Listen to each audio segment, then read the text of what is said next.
Buenas tardes.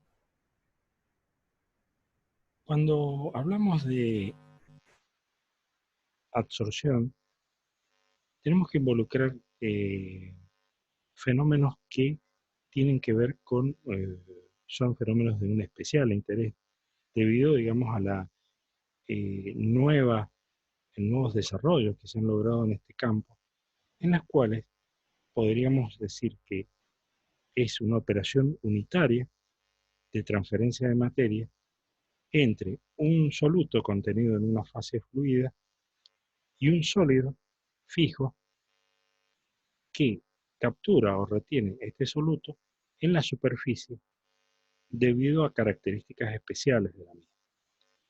En general, la absorción es un fenómeno, como decíamos, de especial interés porque tiene lugar en las superficies de separación de estas dos fases.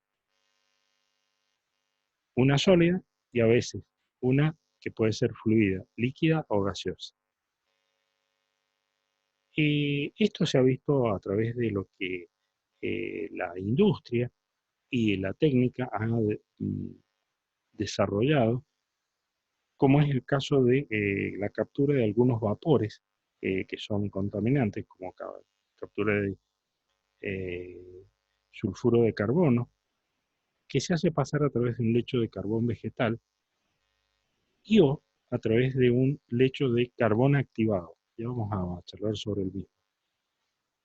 Y se observa que el aire que sale tiene una concentración mucho menor que la que ingresó. Y si, por ejemplo, también a través de un carbón activado se hace pasar una disolución de una sustancia coloreada, la misma cuando sale del lecho tiene, pierde el color, queda incolora o tiene mucho menos color. Esto demuestra, de alguna manera, que en el carbón activado, como en otras superficies, en otras sustancias con gran superficie específica, se producen fenómenos de retención, tanto de gases o de solutos. Dichas sustancias se llaman absorbentes. Y eh, estas sustancias absorbentes están en la fase estacionaria, mientras que en la fase móvil están lo que sería el absorbato, o sea, lo que va a ser retenido en esa superficie. La absorción, como vemos, pasa a ser evidentemente un equilibrio que se alcanza rápidamente en el primer instante donde se produce el contacto y no puede ser más que superficial y por lo tanto es un fenómeno netamente de superficie y muestra una tendencia de las moléculas de la fase fluida a adherirse a la superficie del sólido.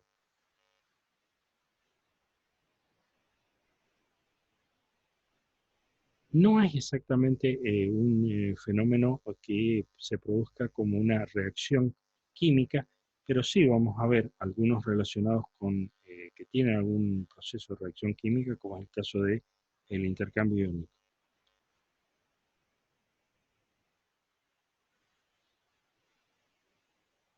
En general,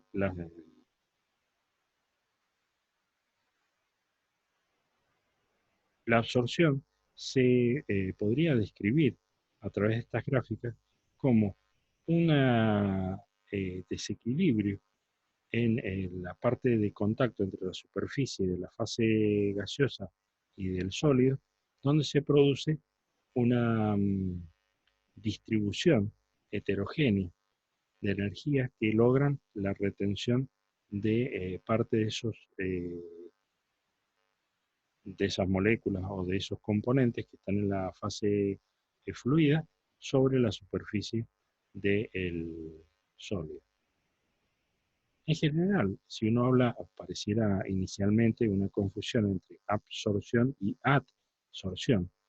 El fenómeno de adsorción netamente es un fenómeno de tipo superficial, mientras que el fenómeno de absorción es técnicamente una incorporación por distintos mecanismos a uno de los componentes que participan en la operación unitaria. La transferencia de masa de la fase móvil hacia la fase estacionaria puede realizarse, que sería el absorbato, puede retenerse en un solo sitio, formando una monocapa, formando múltiples capas o por una condensación en el poro de la misma, siendo, en la medida que hemos descrito, mayor el porcentaje de cobertura que hay en la superficie con una presión parcial mayor en la fase gaseosa. Como sabemos, eh, o como vemos en este proceso, hay diferentes formas de tratar de describirlo, que vamos a ver más adelante, pero en general eh, se trata de eliminar un material eh, soluble de una solución, pero que este material no es ni volátil ni biodegradable. Por lo tanto, muchas veces la absorción aparece como una operación complementaria después de haber realizado otras purificaciones en las cuales ya no se puede alcanzar mayor avance y se recurre a la absorción para justamente terminar de despojar o retirar algún componente de una corriente de salida. Entre las aplicaciones industriales se puede decir que eh, el fenómeno de adsorción y la adsorción eh, participa en recuperación de solventes eh, para reunir requerimientos sobre emisiones de compuestos orgánicos volátiles que están prohibidos a emitir en general o se pueden emitir en muy bajas proporciones a la atmósfera, porque son responsables, la mayoría en estos casos, de contaminación y de producción de enfermedades de tipo cancerígeno en muchos casos. También remover trazas de compuestos orgánicos policíclicos, dioxinas, que son venenos, furanos, pesticidas, fenólicos y complejos orgánicos sintéticos que generalmente son muy insalubres. En el caso de eh, también se puede utilizar este tipo de equipo de absorción para la remoción de trazas de gases malolientes, o sea, gases que contienen, por ejemplo, azufre, que producen el típico olor de huevo podrido. También remoción de algunos vapores de mercurio, purificación de zumos, justamente al lograr retener algún componente que le da a ese jugo un gusto diferente, o eliminación de coloración en algunos otros salidos. En general, las explicaciones que hay sobre cuál debería ser o por qué se producen estos fenómenos están relacionados con diferentes teorías. Una de las teorías es la de Laplace, que explica, explica la absorción admitiendo que las moléculas de los gases y de los líquidos están sometidas a una fuerza que tiende a llevarlas hacia el interior. En este caso, vemos que, englobándolos, la, la mayoría, digamos, de los casos es por una energía superficial. En los líquidos son responsables de la tensión superficial estas fuerzas y por lo tanto adoptan una forma esférica cuando se dividen en pequeñas gotas. En los sólidos estas fuerzas no se manifiestan de manera directa. ¿Por qué? Porque hay una rigidez en el entramado molecular. Pero el desequilibrio que acompaña en el reparto entre la superficie del sólido y la del líquido gas puede producir este efecto de fijación. Eh, Según otras teorías de otros investigadores como Polanyi, en cada punto de fijación tiene que haber un potencial de absorción capaz de desarrollar el trabajo necesario para que el gas que pasa sobre la superficie eh, debido a la presión a la que se encuentra, se condense sobre su superficie. En general, los enlaces químicos se producen, diríamos así, por eh, deformaciones en las órbitas electrónicas. Y Langmuir, que es otro de los investigadores, admiten que estas fuerzas de absorción son de igual naturaleza, aunque más débiles, y están localizadas en diversos puntos o zonas activas de la superficie. En general, se considera entonces que hay un exceso de energía asociado a las partículas en la interfase y debido a ello hay un desbalanceo que trata de ser equilibrado mm, justamente por la fijación de moléculas en la superficie del sólido. Evidentemente uno podría pensar de que las fuerzas que intervienen son de diferente categoría, pero eh, en general se considera que eh, hay efectos de tipo electrostático en el caso del intercambio iónico y en general en la absorción dominan lo que se denomina las fuerzas de Van der Waals.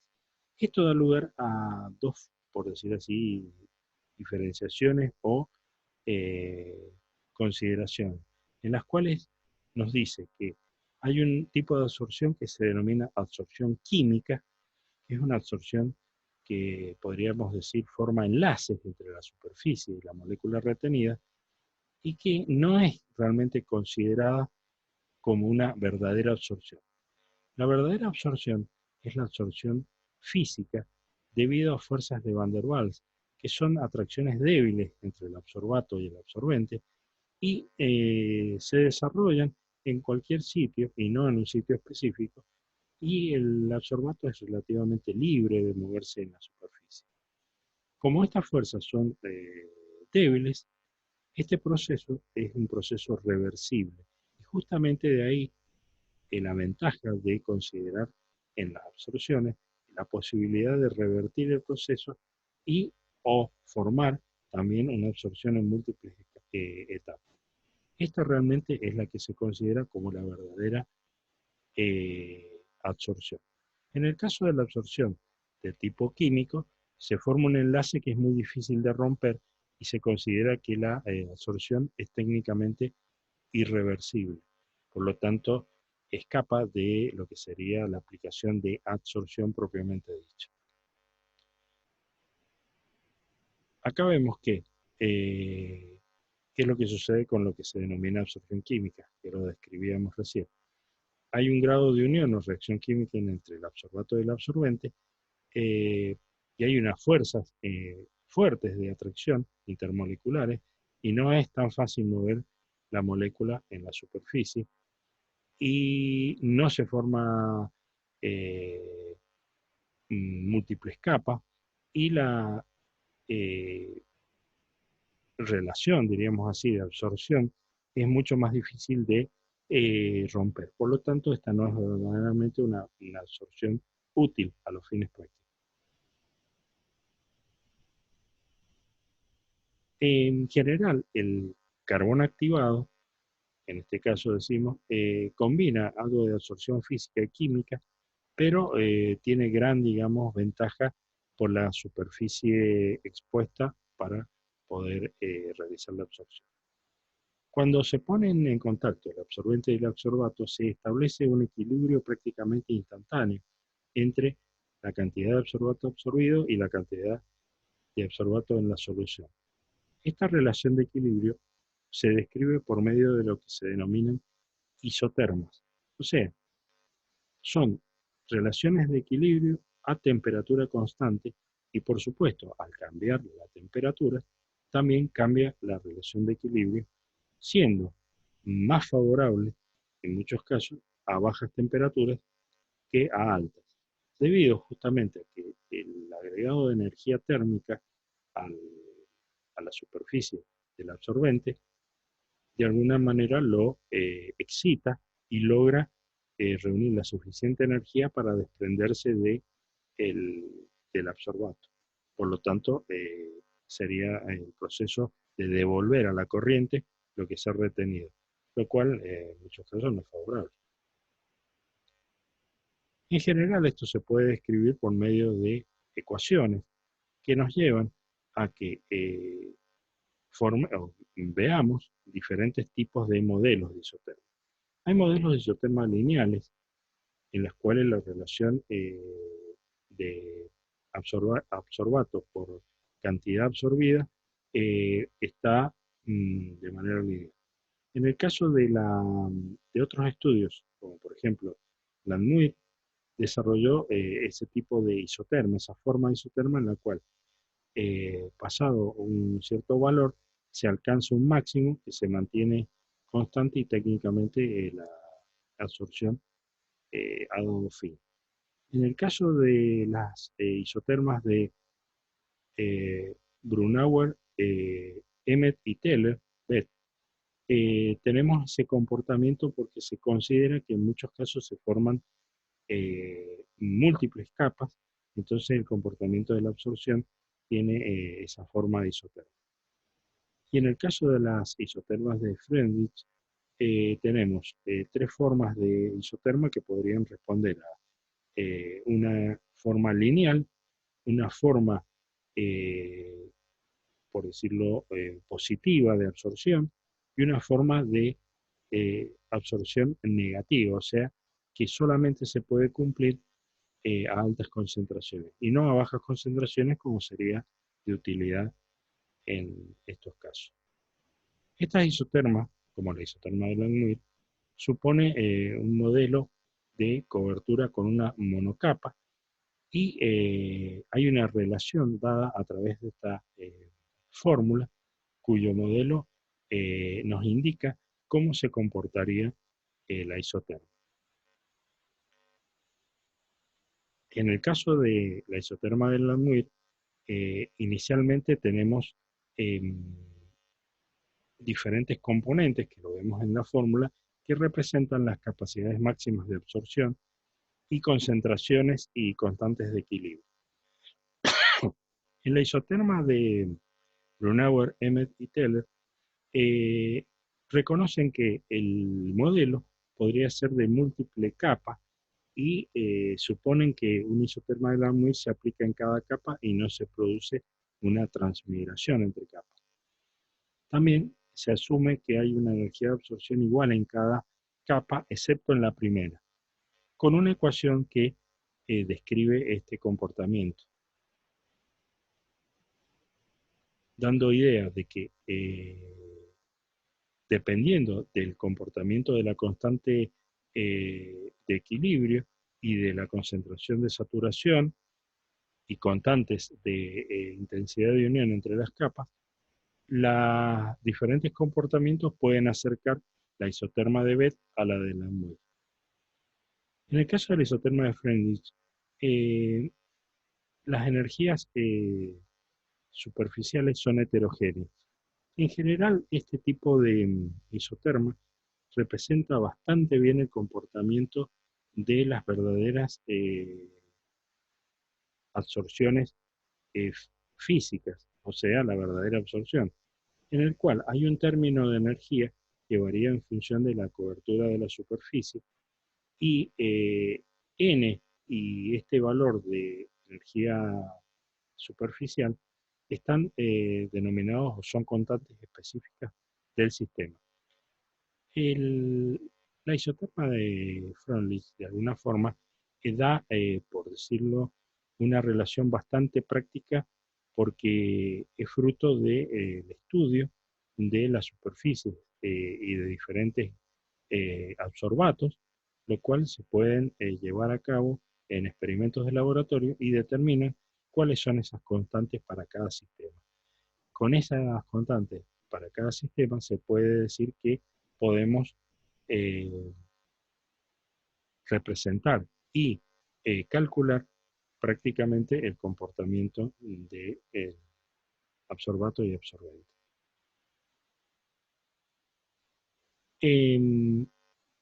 Como decíamos, para la determinación del modelo apropiado es necesario realizar isotermas experimentales que nos den una idea de cuál podría ser el modelo que describe mejor la relación entre el absorbente y el absorbante. Los datos de estos experimentos se analizan y se busca en o todos los métodos se basan en una linealización de los modelos, y esto se logra por medio de este tipo de ecuaciones de tipo lineal que presentan diferentes características.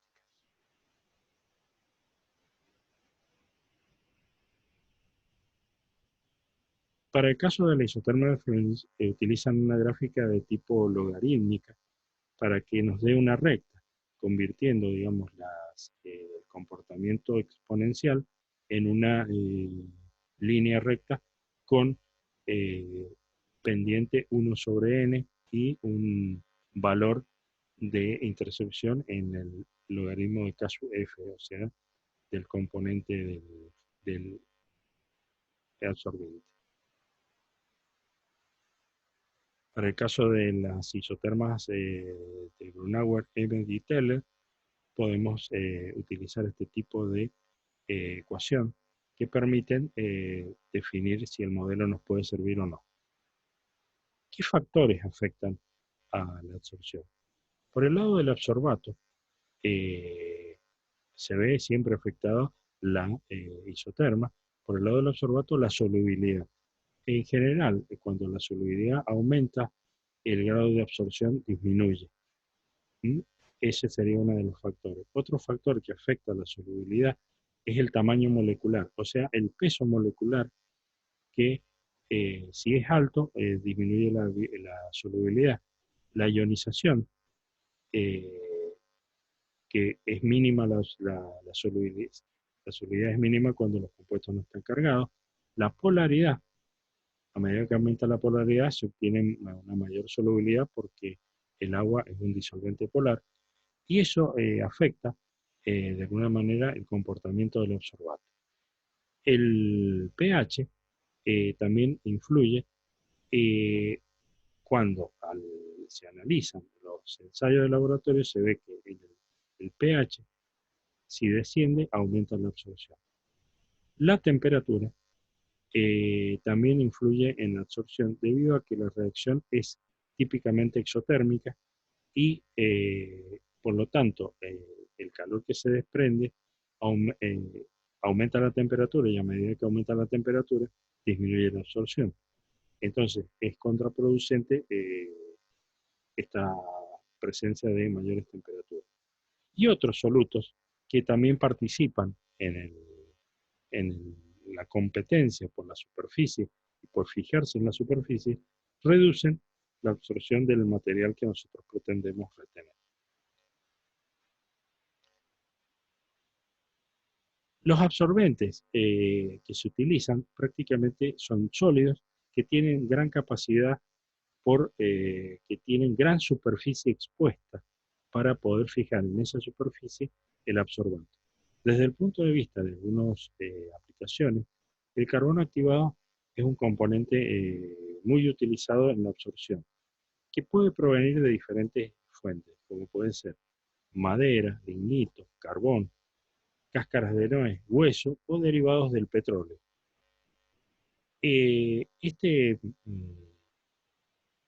Decíamos que en el caso de los diferentes absorbatos, la relación de equilibrio entre la cantidad de materia que se absorbe y la cantidad en la fase gaseosa se conoce como isoterma de absorción, y es una relación de equilibrio. Es una curva característica que nos da la capacidad de equilibrio del absorbato por unidad de masa del absorbente en concentración de absorbato a presión y temperaturas constantes. Bueno, ya dijimos que estas eran las ecuaciones favorables, no favorables y lineales. Algunos ejemplos de estos materiales que pueden ser absorbentes son el gel de sílice, que se utiliza para retener humedad, los tamices moleculares y la alúmina, que tienen utilidad en la industria para capturar o retener ciertos y determinados componentes útiles que pueden haber en una corriente gaseosa. En el caso de la alúmina, en muchos casos participa en las reacciones de cracking eh, como un catalizador para la reacción química y la ruptura molecular.